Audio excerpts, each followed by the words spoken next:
Medfield. Welcome to the newest adventures with Mike Sullivan and the happenings at Medfield Town Hall. And let's see if there are a lot. Facing us right now is an election very shortly. And I was asking Mike earlier if he could tell us about how the dynamics of the Board of Selectmen changes. There are only 3 members with the addition of a different member every couple of years. So maybe Mike can give us an idea. Well, my experience with you was not very dynamic. Thanks a lot. Since you were there for 30 years, the dynamics didn't change too fast at all. But yeah, it does. You know, you find board members come in and they have different approaches, different interests. Some are more interested in addressing neighborhood issues, you know, sidewalks and streetlights and potholes, and other people are more interested in sort of the larger issues, school constructions, public buildings. Some have been interested in land, acquiring land. So fortunately, I think probably the change is good over time because it allows you to address a series of issues over time. You can address the road condition, the trees, plantings. You can also address the larger issues of infrastructure, water and sewer systems, public buildings, schools, taxes. town hall. Taxes are big. Yes, yeah. So, and it's a good combination of both. I mean, it was good because you had the knowledge, the history of what had gone on over decades, where some of the selectmen that came in for 1 or 2 terms, they come in with that initial enthusiasm. They want to get things done right away, and that's good too because it kind of gets you out of your funk and gets you doing things quickly. So it's good to have a long-range view and a short-range view because it gives you different perspectives. And I think each selectman kind of brings a different perspective. I always remember you saying if it's good to have disagreement among the selectmen because if you agreed on everything, you wouldn't need a 3-member board. You could just have 1 member. Yeah, So, I agree. I've always thought that. yeah. That was the best thing I learned from the Warren Committee, that disagreement is a very healthy thing in small town government. And it can be fun if you can laugh about it after. We always did. Yes.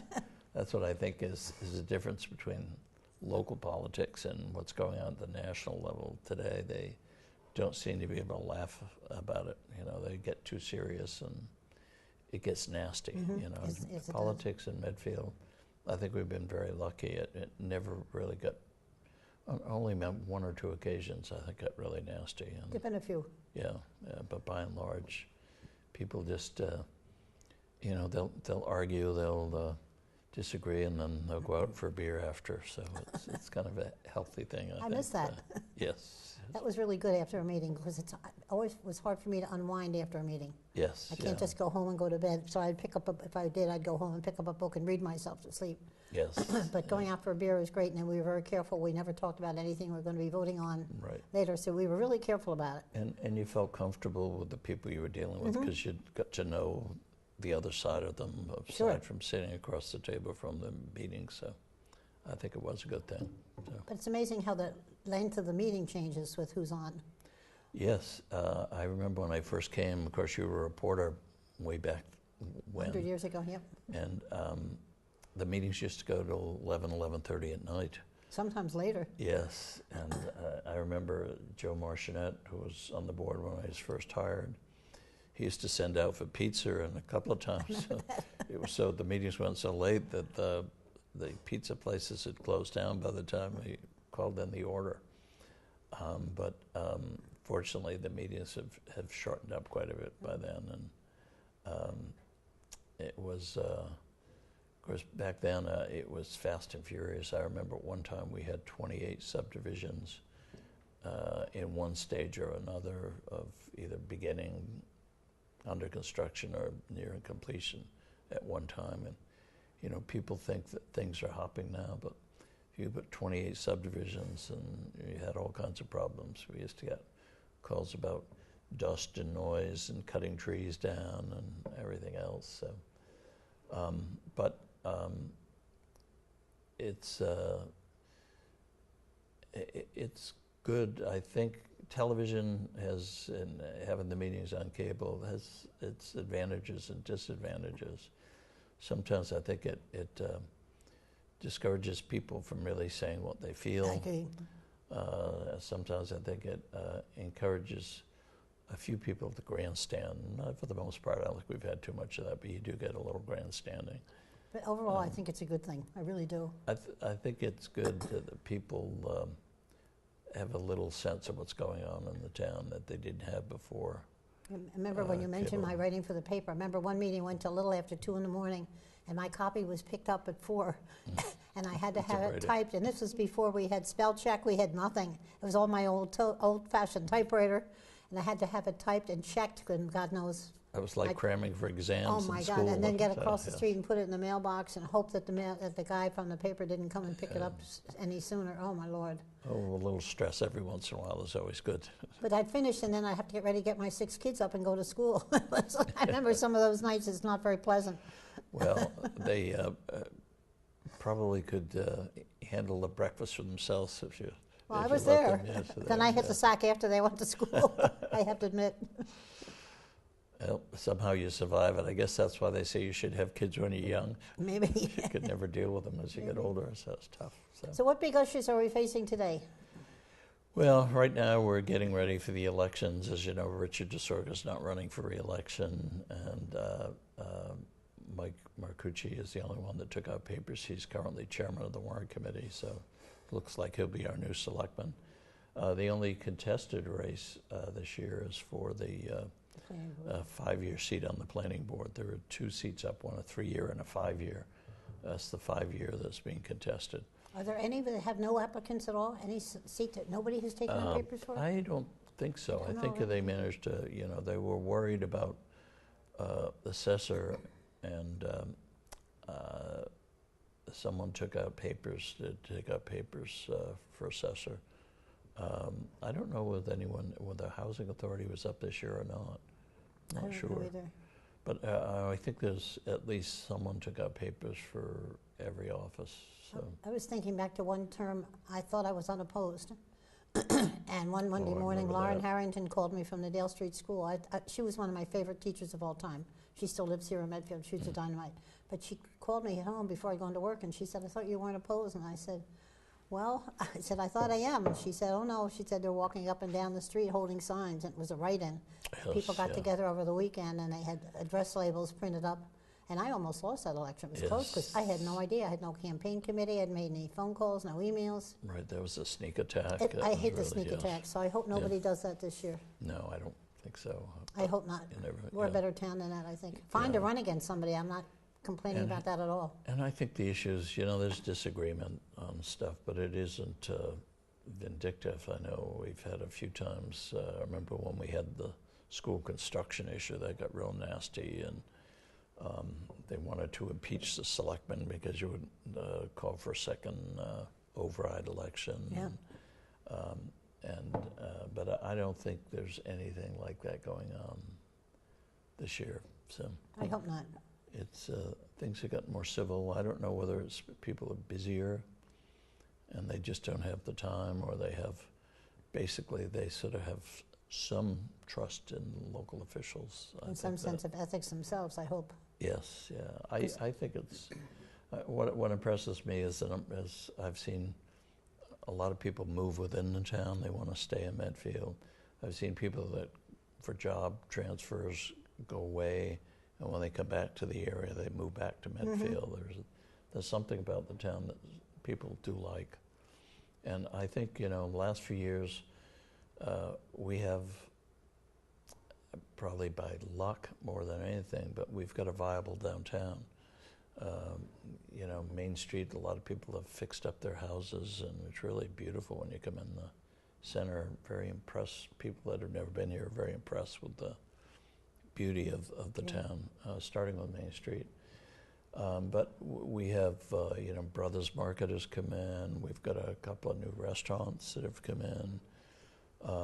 We have just a lot of variety in the downtown. We've got banks and real estate offices and insurance agents and we have very good a few chairman, stores. very good chairman of the Economic Development Committee, Pat Clancy, who does live in the downtown, so he really understands himself what it's like to live right near the downtown. And Memo does an awful lot for the downtown. People don't realize, you know, the American flags. They put out the holiday parade, the Memorial Day parade. They contribute to so many of these events. The band concerts in the summer. And Medfield Day. Medfield Day, that yes, is one of my absolutely, kids' favorite days. Yes, and I think Medfield somehow has done it better than many of the other surrounding towns. I've heard people from other towns say Medfield Day is really the best. Yeah. I can put in a little pitch for my booth. I do a booth every year for the last 5 or 6 years. Hand-knit scarves for the Cancer Society, so I get a little plug-in. Your scarf is free with a donation to the Cancer Society, so people can pay with a check, write it right out to the Cancer Society, and walk out with a scarf or two. It's great. And we have a lot of fun on the booth. And you're usually sold out? We have every often year, sold out. Yeah, last year 259, I think. Wow. It's great. How many have you knitted so far for next year? I have my closet's full.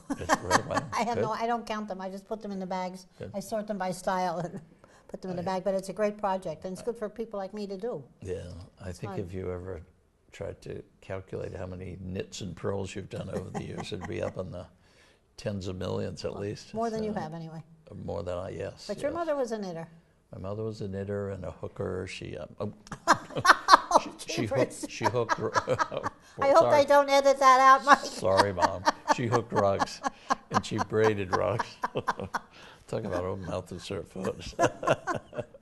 Let's see if that shows up. But I remember after my mother passed away, I had all this wool that she had over the years. I gave some to you. I gave some to. There was a woman in town that braided rugs. Okay. And I got the knitting stuff. Yes. Yeah. And several half-finished sweaters and different things that I finished and gave away. Yes. Yeah. It was kind of a challenge because you have a part of a sweater and some sleeves done it. You don't know what the rest of the sweater is going to look like, but we did it. Yes. I showed it to some friends and said, we can do this. And we did. So everything your mother started and left unfinished, it was finished. Well, I'm sure she'd be appreciative of I that, hope so. too. She loved to do that I stuff. hope so.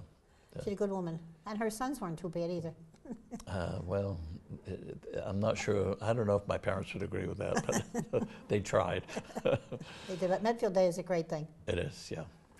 And it's certainly a lot. The Pocket Park, speaking of the downtown, is going to be built in the next couple of months.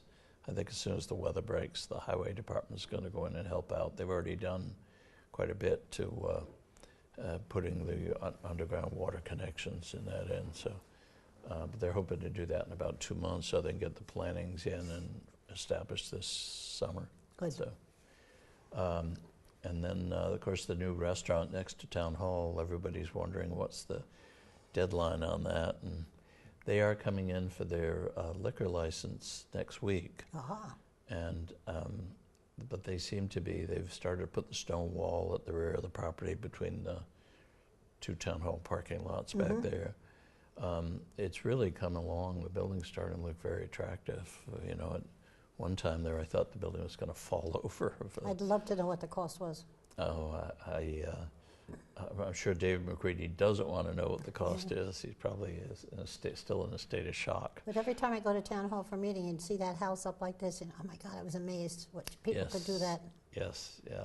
It's we've had an awful lot of that done around town. I remember they did a house on South Street, the corner of Hale Place. They did that. I remember that one. And then they've a number of buildings that have been moved. I remember that years ago when they moved the parsonage from the United Church of Christ in order to put an addition on the church. They moved that up Main Street. And it was like a little parade. Everybody was out on the street watching it. And then they got up to Brook Street, and they went to turn onto Brook Street, and they kind of got stuck there for an hour or so. They figured out how to jostle it around, and they ended up putting it, it's that white building almost right opposite Wilkins, the entrance to Wilkins Glen. That was originally on Main Street. Yeah. And a lot of other buildings like that have been moved around the town. Of course, the Lowell Mason House people that have been in town a few years would remember that. It was going to take 2 hours and ended up taking 9 hours. I got stuck on Green Street when there was a hydrant in the way. So, and that still has a way to go. The committee, I give them credit. I know there's been a lot of criticism that it doesn't look very good, but I always tell people, it was really about 10 years for the Dwight Derby House to get fixed up and in the shape it's in today. So I hope they'll keep up the work and turn it into something the town can be proud of. I hope so. But 10, 20 more years, it won't matter. Yes, yeah. We're very lucky with the volunteers we have. Every once in a while at lunchtime I'll go for a walk and go through the cemetery, and it's remarkable what volunteers have done down there in terms of cleaning the gravestones. That's a beautiful spot. Yes, it really is.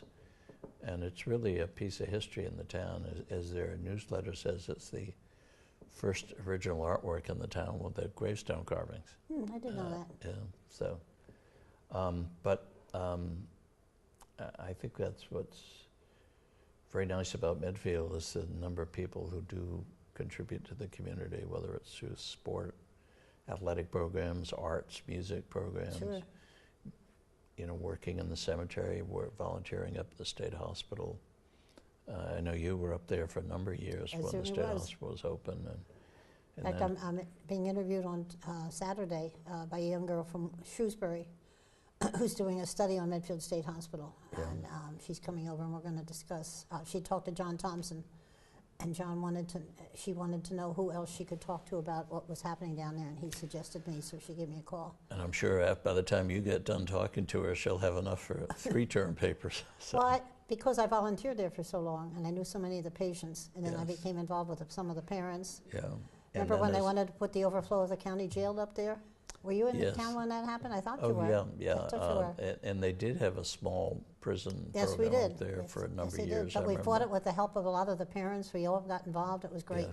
Good And project. Art Farrar, I think, was one of the main proponents of it when he was a selectman. So, and then it was only up there for a few short years. I thought it was an interesting concept. I guess they ran into a few problems. But that was just a small thing. They were talking about the overflow. They were talking about the county jail.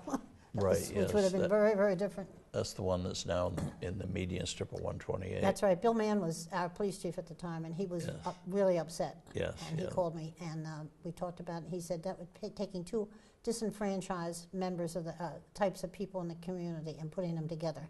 And he said that Medfield State Hospital patients would have no protection against that kind of person. If one just happened to be walking down the street, they'd be stuck. Yeah, yeah. And I think he was right on. I'm glad Bill joined the fight. And I think, probably a lot of people thought it was silly at the time. It was the first time in the country they had put a prison in the median of a highway. But I think it's worked out very well. Most people don't even know it's there. Even people that use the highway every day have no idea what it is. So,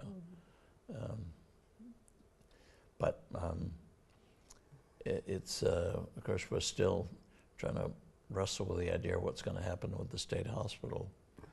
And we do have a proposal. We met with some people that have acquired about 8 acres up on Hospital Road, want to put a 40B project in there. And we've been trying to encourage them to do it as a 55 and older development. For some reason, I don't know why, I don't think they can sell the units as easily, but I think there's a huge pent-up demand for 55 and older housing in Medfield, people that would like to stay, if they can keep the price down enough so that people sell there. What kind of price would they be talking? Well, they've been, of course, the affordable units will have to be sold for, I think it's around $215 or somewhere in that range. They have to, in order to do it as a 40B, they have to have 15% in that price range. And then they have to do, they're talking about trying to have units in the $400,000, $500,000, $600,000 range, depending on the size of the units. And so, it's the same group that did those condos on North Street, the Larkin brothers, not to be confused with the That's Larkins. Right. No relation to Larkin Liquor and Larkin Bob. Right, yes. But they they're talking now, they're up to 60 units, which is on 8 acres. It's going to be fairly dense, yeah. That is a lot. Yeah. But we're encouraging them. Of course, most of the older folks would like to see a master bedroom on the ground floor. I think so too.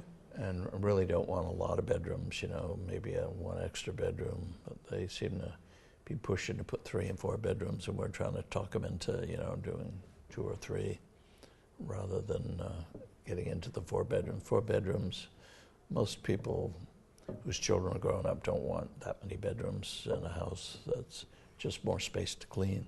Yeah. So, but we'll see. But it's in the initial stages of discussion, so it's got a long way to go. So no idea when they'd actually be able to start?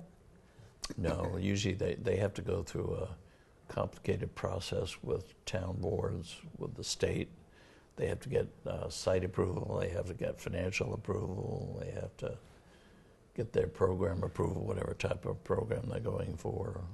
So once they get started, they do it very quickly, like that one they did down on West Street was very fast. Yeah.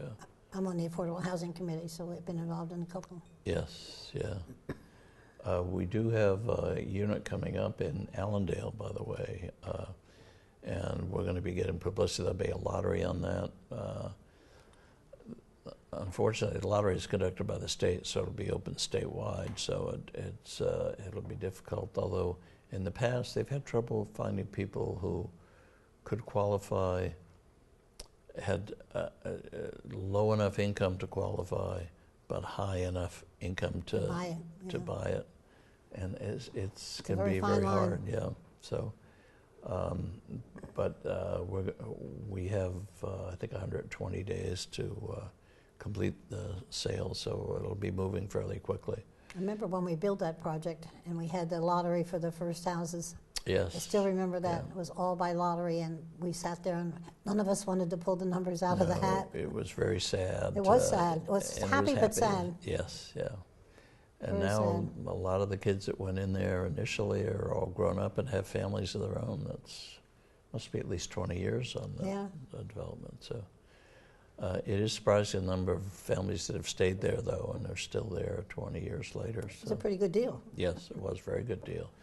They sold for, 99,000, those units, and today they're being appraised for 400,000. Mm-hmm. So, of course, then they're discounted for the market price. So, and I think the one that's coming up, the sales price will be around 215,000. I think it is. The state sets the sales price on it. So we'll see. But anybody that would be interested in that ought to talk to Chris Treerwell, my assistant. She's going to be handling it from the town's end, and she can put people in touch with the state to get their applications in. Good. And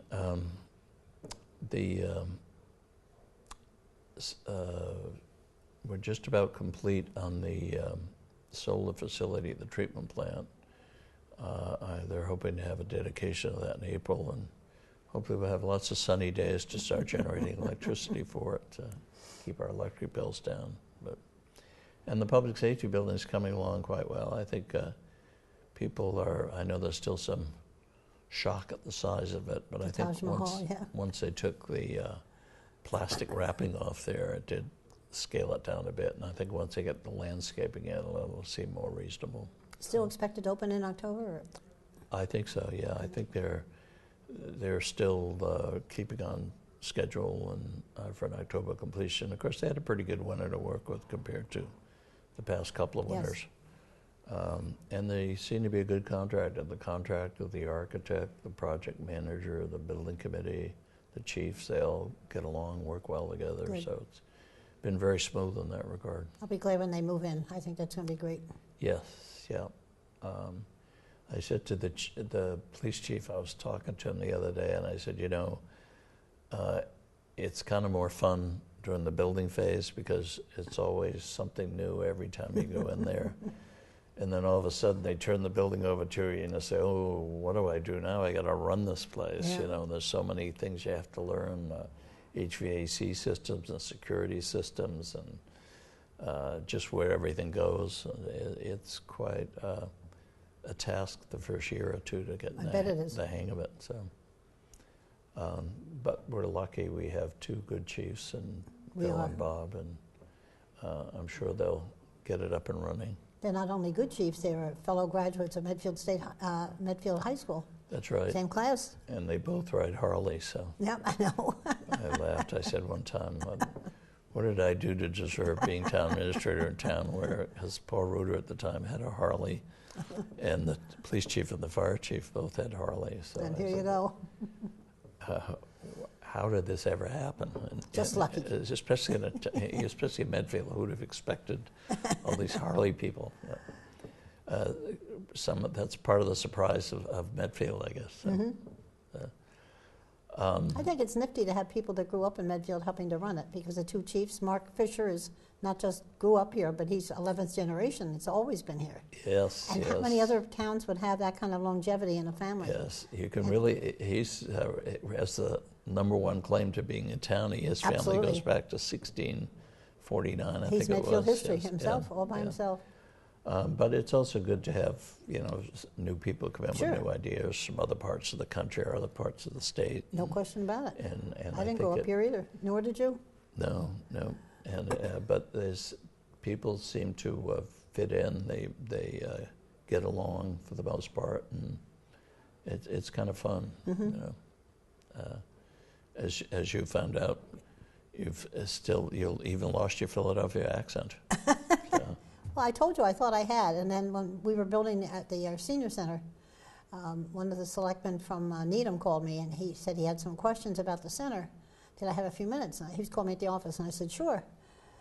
So I started giving him the first answer, and he said, what part of Philadelphia are you from? I left there about 45 years before. I couldn't believe it.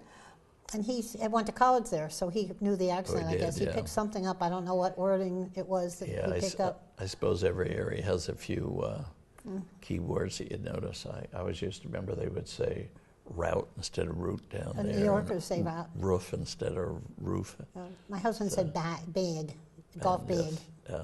That was New York. And of course, when I went down to Philadelphia, everybody was, what part of Massachusetts are you from? Because I had a real Massachusetts accent. So I think I've kind of lost it, but every once in a while someone will pick up on it. Just like it picked it up for me after all those years. Yeah. It's really funny.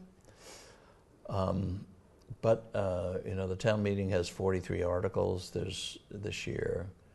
A lot of new projects are being proposed. The school department wants to redo the field and track at the high school, and that's somewhere around $1.2 to $1.4 million. The Council on Aging would like to start on plans for a new addition to the center at Medfield. Park and Rec was hoping to do a additional design for the new Park and Rec facility to replace the FAF Center. I think right now it'll just be a sort of preliminary look-see rather than an actual design. And to put it right there where the FAF Center is? No, it's not a very big lot. That's one of the issues that's going to be resolved too, and I think the Permanent Building Committee will get involved in that eventually.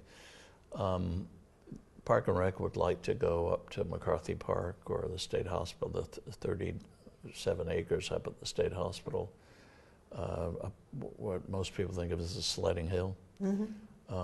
Some people would like to see them stay in the center, near the swim pond. I would like to see it, if there's going to be one. I don't know whether I'll vote for it or not, but I would definitely like it to be more accessible. Yeah, so it's that's a question that's got to be resolved, and of course the school department long-range plans call for building either a new school down behind the Wheelock, or adding to the Wheelock and perhaps doing it as an addition of the Wheelock. And getting rid of Dale Street?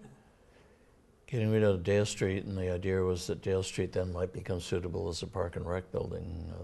One of the problems with that is you're talking probably 6 to 8 years before you could do that, because the the funding schedule to get on track for funding with the state now is they say at least 5 years. Then you got to build the school, so that's another year or two to build it and move out of the old one. I have so many happy memories of Dale Street School with my kids, though. Yes, it would be hard. It's a well-built building, I think.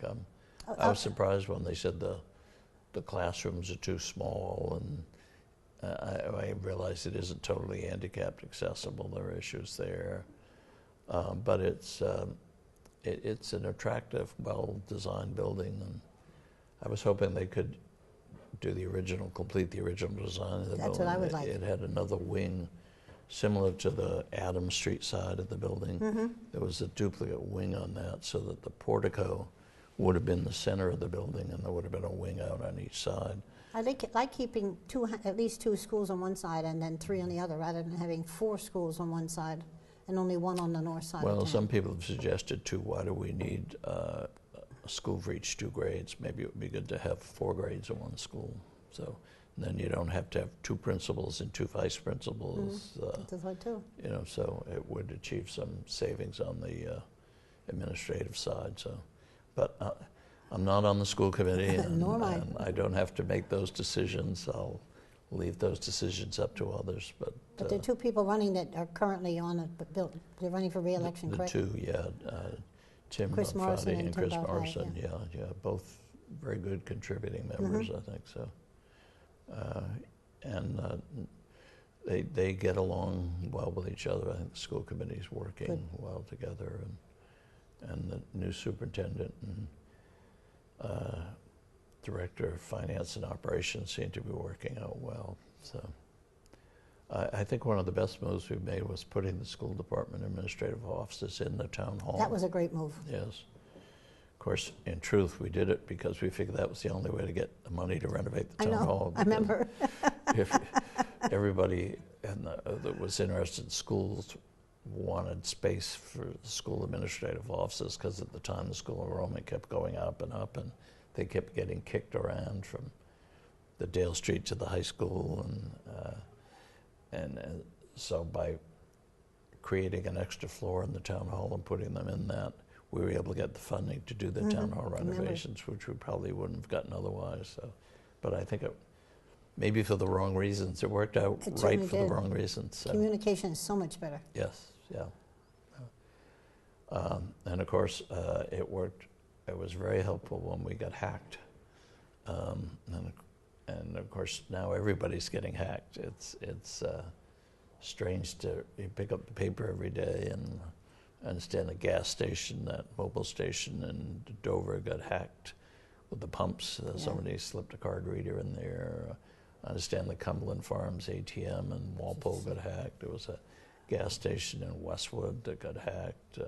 This hacking stuff is just ubiquitous. I don't know where it's going to end up, but it's just when they're hacking the White House email system and the Pentagon and the FBI, what can you do? Although this new technology has advantages, but on the downside, it has some disadvantages too. So, of course it does. So, what's new down at the center? Are you still teaching courses down there? Monday afternoon, I do a bridge program. Not teaching as much, running a bridge program Monday afternoons. Yeah. Yeah, it's good.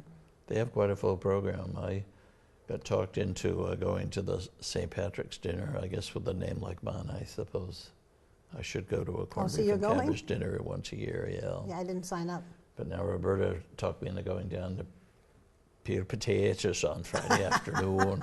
So, I'd rather peel carrots. I think probably would be better, more my. Your brother's coming too? No. But some of the employees at the town hall put together a table for the. Oh, that's nice. Dinner, so it should be fun. I'll crash it. Yes. And then I've got to go. I'm going to the Girl Scout Gold Medal banquet earlier in the day. That's Saturday also, so it'll be a busy day. Big doings. I'm glad I got the brush cleaned up at the yard. In fact, before I picked you up, that's right. I took my last load of brush to the dump. So until the next storm, anyway. So. Famous last words. Yeah. You must enjoy. That must be one of the things you enjoy about your new spot is you don't have all the yard to I don't do deal anything. with. Yes, yeah.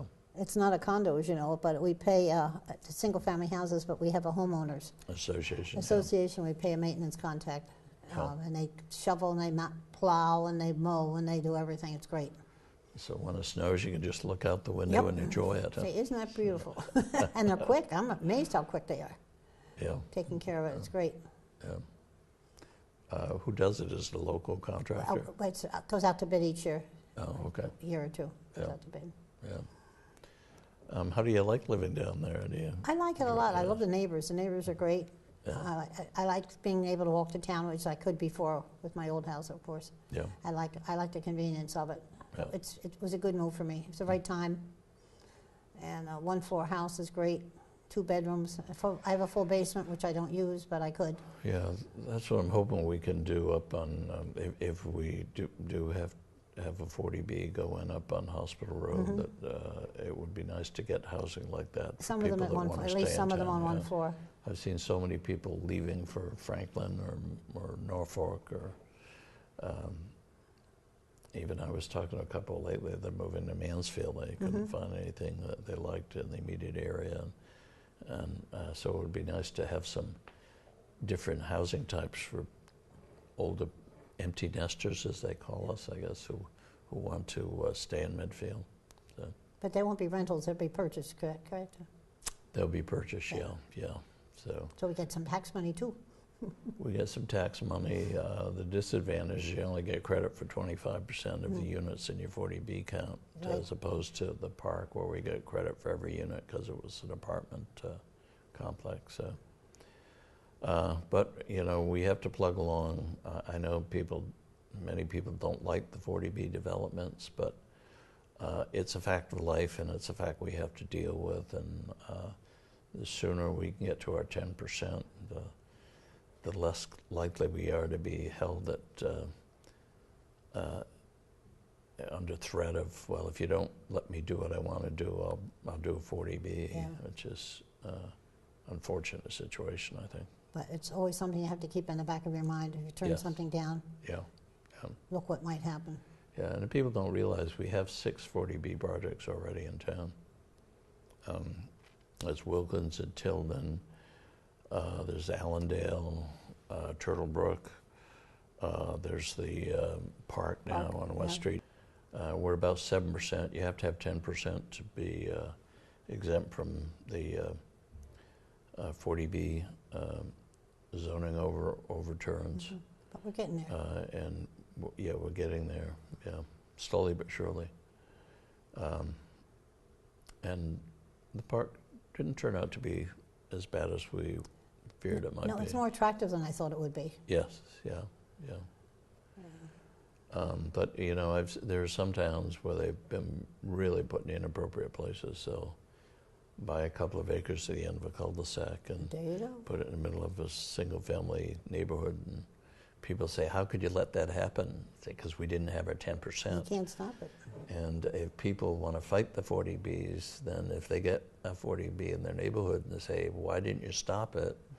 I say, well, maybe if you had supported some 40B development, I think that's one of the things we need to address at the state hospital land. But it was on the ballot a couple years ago. Yes, And yes. people didn't turn it down. No. I was really surprised at that. Even in Medfield, they didn't turn it down. Well, I think a lot of people didn't really understand it.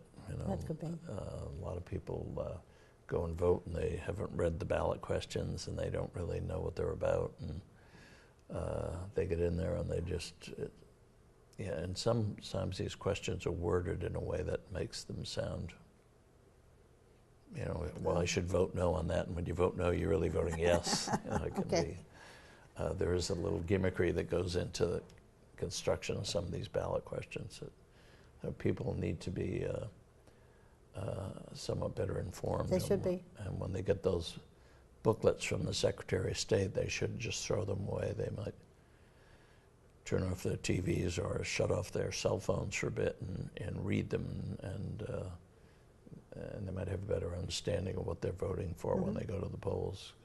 I think there's going to be 4 or 5 questions on the ballot in the next state election one of which is to legalize recreational use of marijuana. Yeah, I know believe that. I keep hearing about that.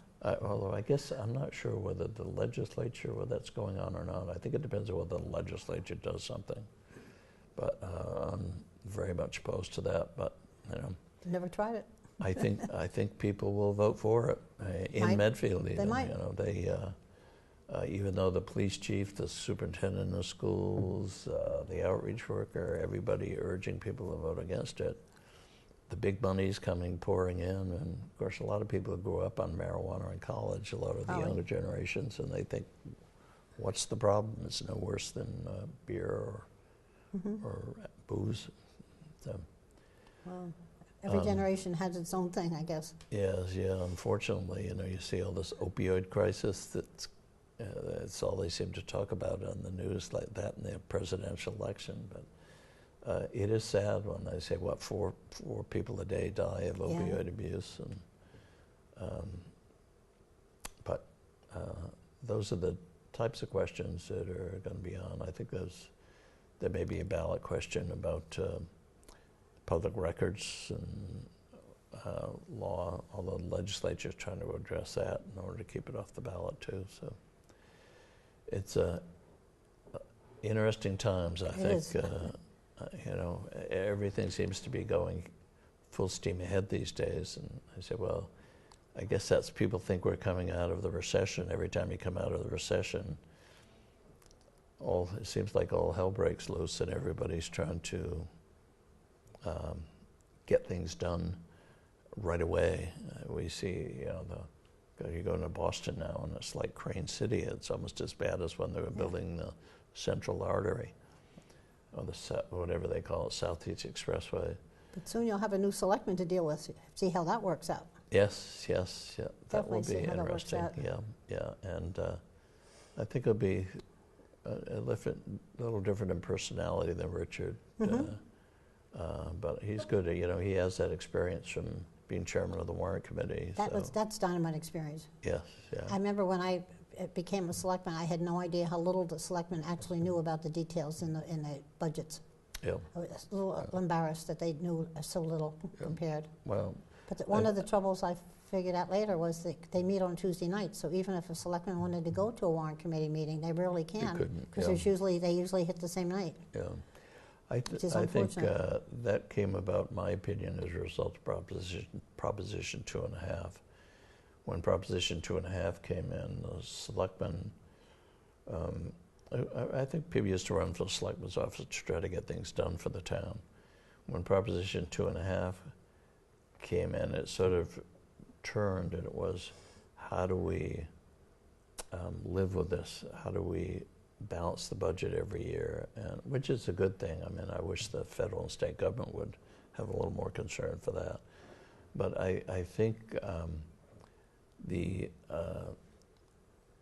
shift to turning the budget role more over to the warrant committee started then, and it's accelerated. And I happen to be the lucky chairman of the warrant committee. Yes, that's right. Yes. We went to zero-based budgeting for some of the... Is that why you ran the selectmen to get out of there? I was on the warrant committee 5 years, but I was chairman for 3, and I did. There's a lot of work when the Proposition 2.5 started. That yes, it was a whole new ball game. I remember it was interesting the type of things we had to do. We actually took out 25% of the street lights. I know. Oh, I remember. We cut back on a number of programs. Park and rec programs, outreach programs. Kinds of stuff. Yes, yeah. We had to cut $600,000 to get back within the limits of Prop 2.5, and it doesn't sound like a lot now, $600,000. But it was. You go back, 1982? That's over 30 years now. That was a lot of money. Yeah, it was. A lot of work to go through all those budgets. I remember very, very well. Yes. Very well. Yes. And a lot of unhappy people when, I remember a guy calling up, and actually I used to call up, we'd have a good time chatting, but he called up and was sort of very angry when they showed up at the end of his driveway to take out the street light. And he said, when I voted for Proposition 2.5, I want them to cut the fat. And he said, I don't consider the street light at the end of my driveway fat. I said, well, everybody else does. I still remember there was one across the street from the front of my house. And it was great because if I had to go up and use the bathroom in the middle of the night, I didn't need to turn on the light because the street light was there.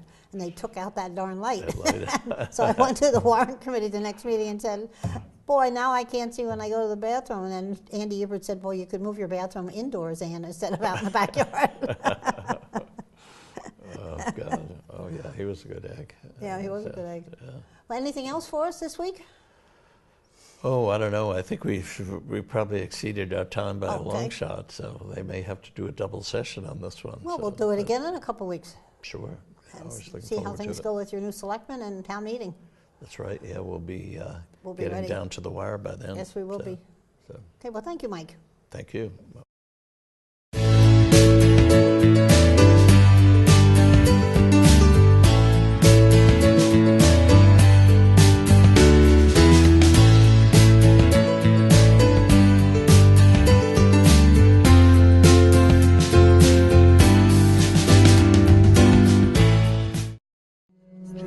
The preceding was a production of Medfield TV.